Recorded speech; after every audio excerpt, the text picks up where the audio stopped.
어, 오늘 미국 3대 지수가 마이너스로 끝났습니다. 마이너스로 끝났는데,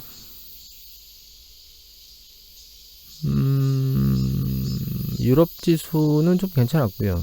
아시아는 뭐 중국이 또 텐센트 게임 청소년 규제 부분 뭐 이런 부분 때문에 또 난리가 한번 났었는데 또 그거 수습되고 반등했고 우리나라도 1% 넘게 반등했습니다. 근데 미국 시장은 장이 또 약해요. 나스닥이 플러스로 끝났지만 스몰캡이 상당히 많이 빠지면서 시장이 약하다는 걸 이제 보여주고 있습니다. 약간 좀 이상하다는 느낌을 좀 최근에는 받고 있습니다. 어제도 이제 지표나 뭐 채권 수익률이라든가 아니면 빅스라든가 다른 몇몇 지표들을 보면서 좀 이상하다라는 느낌을 받고 있긴 한데 지금도 마찬가지입니다. 일단 유가가 세게 반등한 것 같더니 스물스물 흘러내려오고 있고요. 구리 가격도 반등했다가 스물스물 흘러내려오고 있습니다.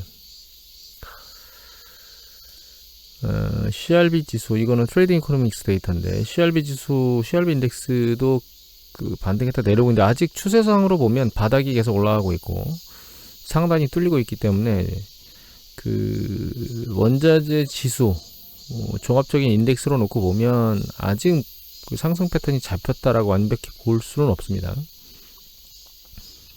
하지만 주요 유가라든가 이런 움직임들이 약간 무엇인가 이전에 있었던 패턴하고 조금 다른 것 같아요. 정점 치고 급락했다가 반등했지만 그 반등세를 잊지 못하고 내려오고 있죠. 그러니까 이제 저점을 깨고 있는 거죠. 여기 저점 깨고 내려왔다가 다시 반등했는데 이 저점 못 깼지만 여기 이 저점보다 또 낮은 저점을 또 형성하고 구리 가격도 보면 눌러버렸네요. 대기만 해야 되는데 구리 가격도 보면 이제 급등했다가 1627 볼까요? 네, 급등했다가 내려와서 세게 다시 급등하는 것 같더니 내려오고 있습니다.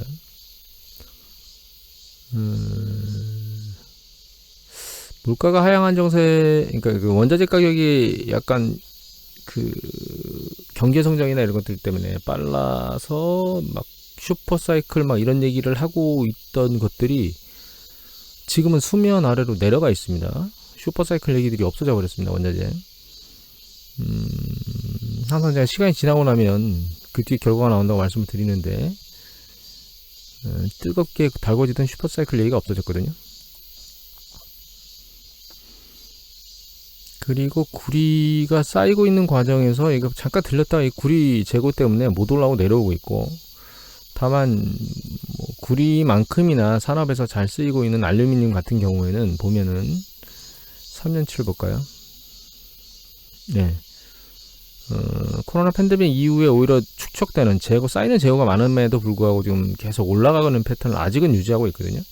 이런 것들이 과열 양상이 식은 건 아니다. 원자재 쪽에서 완벽하게 식은 건 아니다. 이렇게 보이고 있습니다. 그러니까 완벽하게 뭔가 슈퍼사이클이라고 하는 것들이 만들어지는 건 아니라고 예전부터 계속 말씀을 드렸었는데 그렇다고 완전히 원자재 가격이나 이런 쪽에 찬물이 부어져서 싹 식어가고 있는 건 아닌 것 같습니다. 좀 더 상황 지켜봐야 될 것 같고요.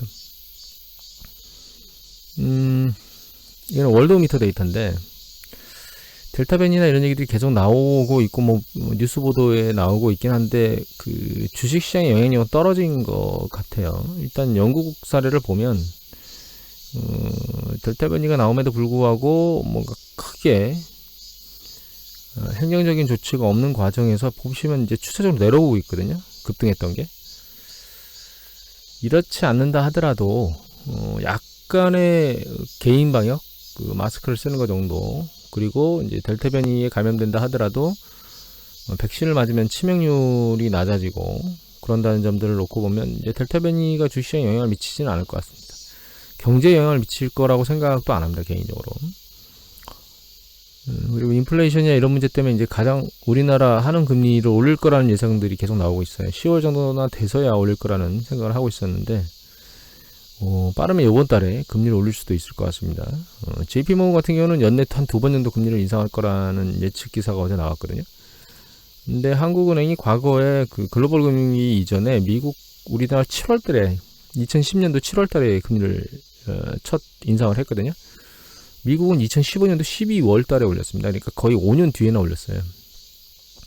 그래서 지금 우리나라 금리를 인상하는 게 뭐 크게 부적절하거나 문제가 있다거나 그런 건 아니라고 생각하시면 될 것 같고, 이 이후에 주식시장 계속 올랐다는 걸 기억하셔야 됩니다. 우리나라 출구 전략이 있고 기준금리를 인상하고 나서 2011년도 8월달 붕괴 전까지는 주식이 물론 그 전에 정점을 쳤지만 상승 정점을 추세적으로는 그 뒤로도 계속 올라갔다라고 하는 점을 생각해 보면 이 기준금리를 올리는 것이 우리 주식시장에 어떤 영향을 미치겠느냐, 한국 시장에 별다른 영향이 없을 것이다 이렇게 생각하시면 돼요. 그러니까 우리나라 주식시장은 글로벌 주식시장하고 맞물려서 움직일 거지, 우리가 금리를 올린다는 것 때문에 뭔가 영향이 있을 것이다 라고 하는 건 굉장히 일시적이면서 부분적일 겁니다.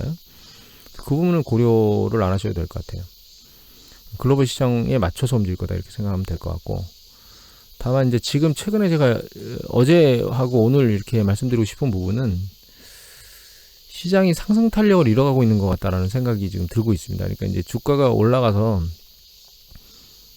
미국 주가 같은 경우 이제 우리나라는 좀 상대적으로 이런 패턴이 아니지만 미국 주가 같은 경우에는 올해 1월달 들어오고 나서도 상당히 많은 탄력을 받고 올라왔거든요. 올라왔는데 중간에 이제 일정 부분 약간씩 미미한 조정만 받고 계속 올라왔는데 최근 보시면 이렇게 머리가 계속 두들겨 맞고 있습니다. 더 이상 올라가지 못하고 보시면 이렇게 움직이고 있거든요. 얘가 재차 머리를 들고 빠르게 또 1년 동안 직전 8개월 동안 움직인 것처럼 그런 행보를 보이겠느냐? 그렇지는 않을 것 같습니다.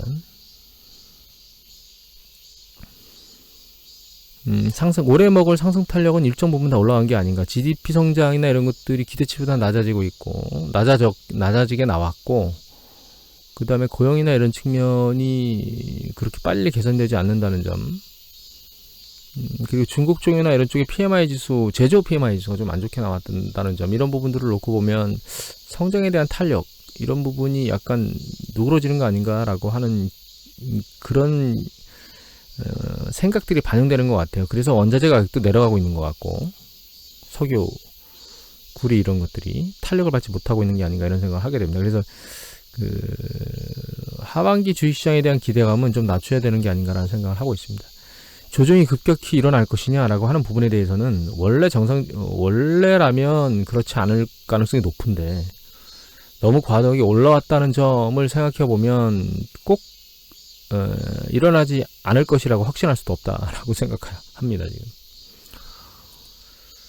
그리고 연준이 테이퍼링 얘기를 하면서 한 연준 의원께서 고용과 관련된 것에 따라서 뭐 10월일 빠르면 10월에 테이퍼링을 할 수도 있겠다라는 얘기를 하긴 했는데, 또 한 연준 의원은 2013년도 상반기가 돼야 기준금리를 올릴 거라는 얘기 했습니다. 기준금리를 올리는 거하고 테이퍼링은 좀 다르니까, 테이퍼링이 좀 빨리 일어날 거니까. 이거 어드바이저 퍼스펙티브에 나온 데이터인데, 이거 ADP 난팜 프라이빗 임플로이먼트와 관련된 데이터가 이제 연두색이고요. 이거는 이제 미국 공식 통계, 비농업 부분 고용 부분이거든요. 비농업 부분 고용 통계거든요.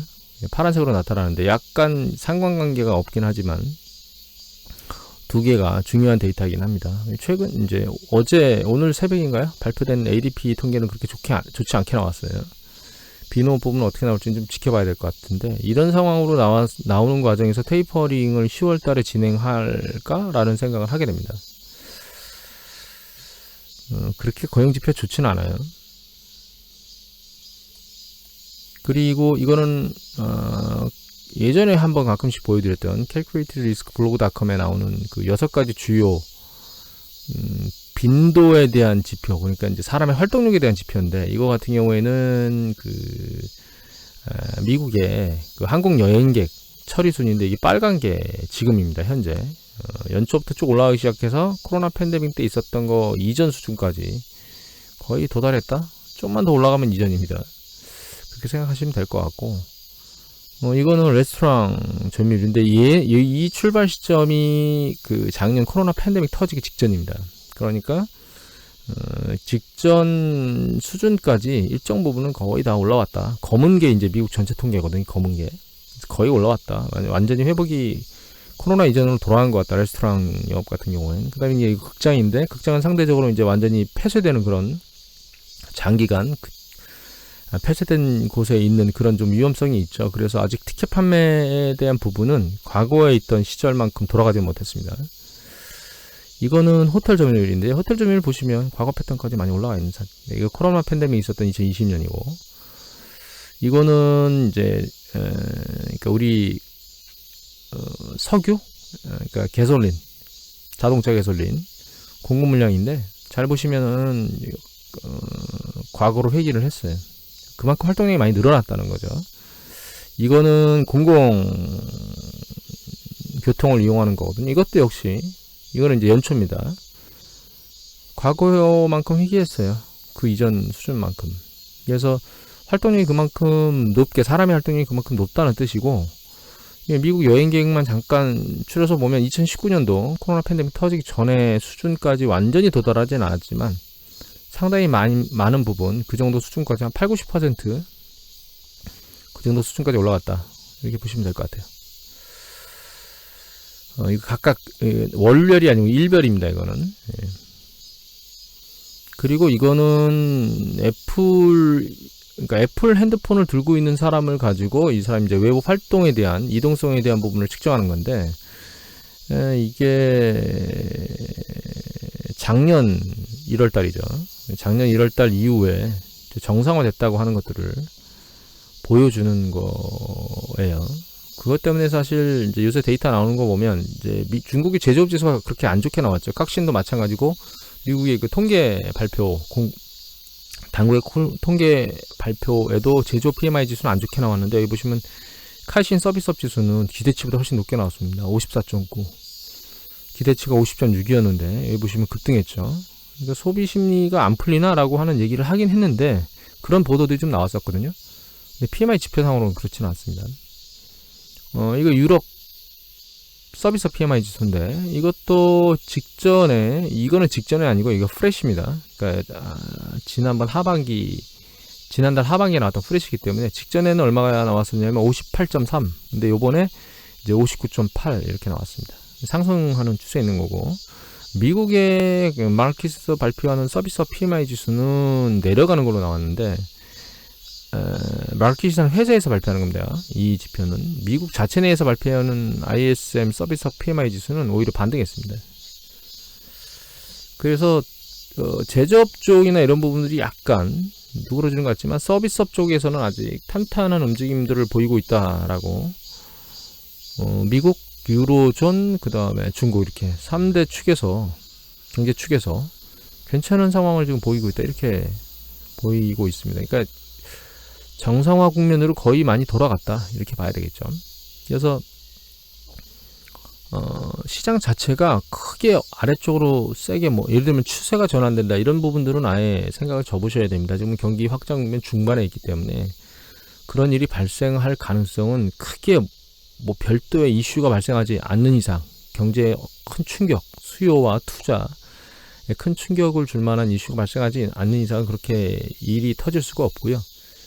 다만 이제 조정이 발생할 수 있는 국면에 있는데 그 조정의 발생이 어느 정도 깊이로 발생할 수 있느냐 그리고 어느 시점에 발생할 수 있느냐 이게 지금 현재 가장 키포인트고 과거로 놓고 보면 단순히 테이퍼링을 시작한다는 관점보다는 중앙은행에서 특히 연준에서 기준금리를 인상하는 그 시점이 아주 임박한 시기에 이제 경기 확장면 초반부터 올라왔던 주식시장이 정점을 치고 그 다음에 이제 임박해서 기준금리 인상이 임박할 때 급격한 조정을 한번 보는데 과거는 지금만큼 그렇게 상당히 높은 배수까지 주가가 올라와 있지 않은 상황이었고 지금은 상당히 높은 배수의 주가까지 올라와 있는 상황에 크게 어떤 중간에 생각해 볼 만한 그런 가격 조정이 없었습니다. 그런 관점에서 놓고 보면 약간 시기가 앞당겨져서 원래는 내년도 상반기 정도가 정점을 칠 거라고 생각을 하고 있었는데 그리고 조정은 내년도 한 중반 정도나 그 이후에 발생할 거라고 생각을 하고 있었는데 그렇지 않을 수도 있다라고 하는 가능성은 열어둬야 될 것 같다라고 현재로서는 생각을 하고 있고요. 다른 기사, 국내 기사 몇 가지만 보겠습니다. 현대차 이거 연합뉴스 기사고요. 8월 4일자 기사고 그 다음에 이걸 올리신 분은 최평천 기자님께서 올리셨습니다. 제목은 현대기아차 7월 판매가 29%로 급증했고 제너시스는 3개월 연속 최다랍니다.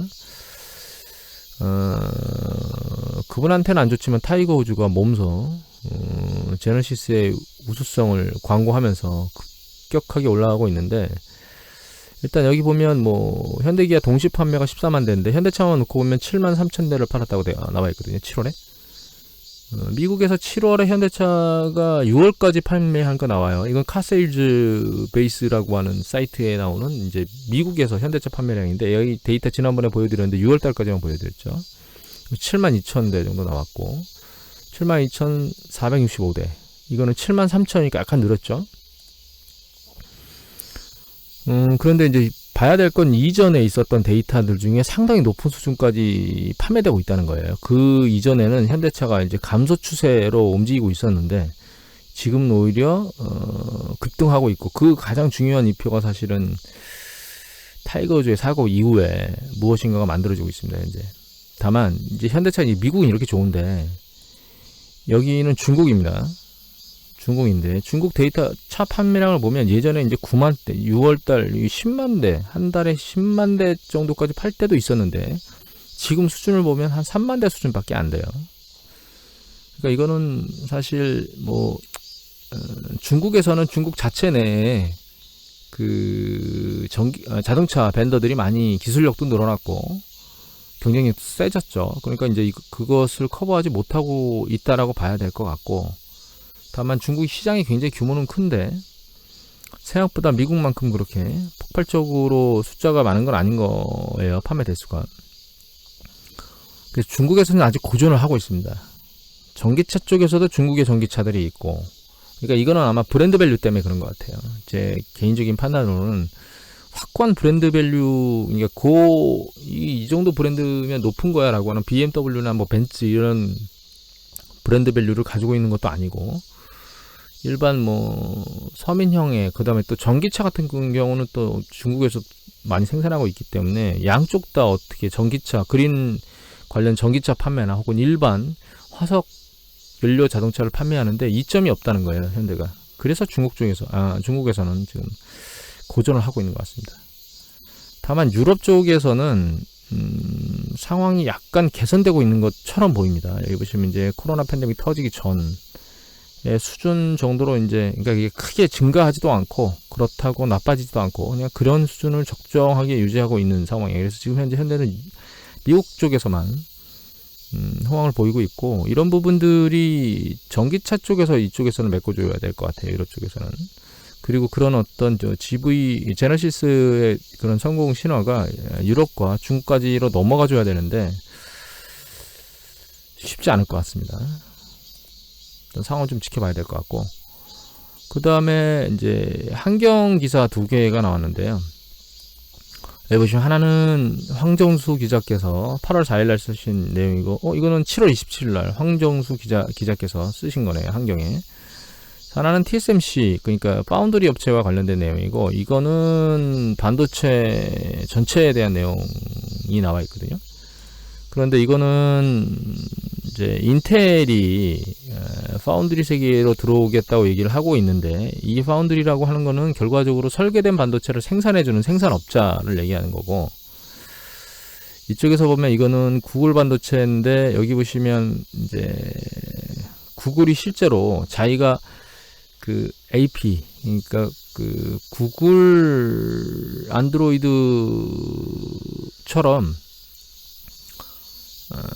일반 스마트폰에서 도는 AP 프로세서, 스마트폰 프로세서를 OS를 만들겠다고 얘기를 하는 거거든요.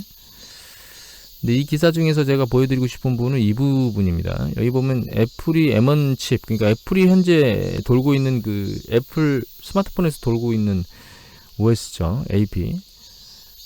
그것이 보시면 2000년대 중반에 아이폰을 만들 때 삼성전자의 도움을 받아 자체 칩 개발을 나섰다고 얘기가 돼 있죠. 그리고 그 삼성 그 칩을 아이폰에 들어가는 아이폰 칩을 삼성전자에서 생산했다는 얘기가 나와요. 그런데 여기 구글이 지금 똑같은 행보를 하고 있는 거거든요. 구글이 자체 프로세서를 만들려고 하는 거죠, 스마트폰에. 그리고 그게 삼성전자하고 손을 잡았다는 얘기가 나오는 겁니다. 그러면 역시 생산도 삼성전자 쪽하고 하게 되지 않겠느냐라고 하는, 그러면 파운드리라고 하는 입장에서는 긍정적인 거죠. 매출이 그만큼 늘어날 테니까 그런 관점에서 긍정적이다라고 보여드리는 것이고, TSMC를 쫓아가기는 아직까지는 뭐 2030년, 35년 이런 얘기들을 하고 있는데 시간이 좀 걸릴 것 같고요. 또 하나는 조선일보 기사 중에, 이거는 2021년도 3월 30일에 나오는 박진우 기자께서 쓰신 내용인데, 삼성전자나 SK하이닉스는 그러니까 메모리 반도체에 대해서는 글로벌 탑 상위 한 70-80%를 아마 생산하고 있죠. 그런데 아직까지 시스템 반도체의 설계 부분은 아주 미약한 부분입니다. 그래서 여기 보면 데이터가 쭉 나오는데, 이거는 팹리스, 그러니까 시스템 반도체를 설계하는 회사들이거든요. 설계하는 회사들이 쭉 나열되어 있는데, 여기에 이제 국내는 거의, 국내 없을 겁니다, 아마 여기. 그런데 이 중에 삼성전자가 빠져 있긴 한데, 삼성전자는 사실 보면 삼성전자 시스템 LSI 사업부가 있는데 종합반도체 기업으로 구분되어 있기 때문에 여기는 매출이 안 나오는데, 여기는 이제 잡히질 않는 거죠, 통계. 근데 매출로 보면 한 5위권쯤에 있다. 그러니까 AMD 수준 정도에 있다. 팹리스 설계 능력이 그렇게 보인다라고 기사가 나온 거예요. 근데 이 기사를 이제 세 가지 기사를 종합해 보면 결과적으로 지금 현재 삼성전자는 시스템 반도체 쪽에서는 한 5위 수준 정도, 그 다음에 메모리 반도체는 글로벌 탑이고, 그 다음에 다른 어떤 그 시스템 반도체나 이런 걸 설계하는 그 내용을 받아서 그걸 생산해주는 하청 공장, 파운드리라고 얘기를 하죠. 그 공장에서는 글로벌 2위인데 1위하고는 격차가 많이 벌어져 있습니다, 현재. 그 격차가 지금 이제 2021년 1분기 대만의 TSMC는 56%고 삼성전자는 18%이기 때문에 격차 상당히 크죠. 38%의 격차를 보니까 거의 뭐 따따블의 격차를 보이고 있기 때문에. 하지만 투자의 입장에서 놓고 보면 저는 개인적으로는 TSMC가 더 위험하다고 보고 있습니다. 왜냐하면 팹리스 하나 쪽으로만, 아니 팹리스가 아니고 파운드리 하나 쪽으로만 그 포트폴리오가 집중되어 있기 때문에, 삼성전자처럼 포트폴리오가 다양한 기업이 오히려 장기적인 추세에서는 좀 안정적인 어떤 기업 구조를 가지고 있다, 이렇게 보고 있거든요. 하지만 이제 여기 나오는 뭐 구글이라든가 이런 쪽에서 손을 굳이 삼성전자하고 잡는 이유는, 프로세서를 만들려고 하는데, AP를 만들려고 하는데 잡는 이유는 그만큼 기술력이 있다는 뜻입니다, 반대로.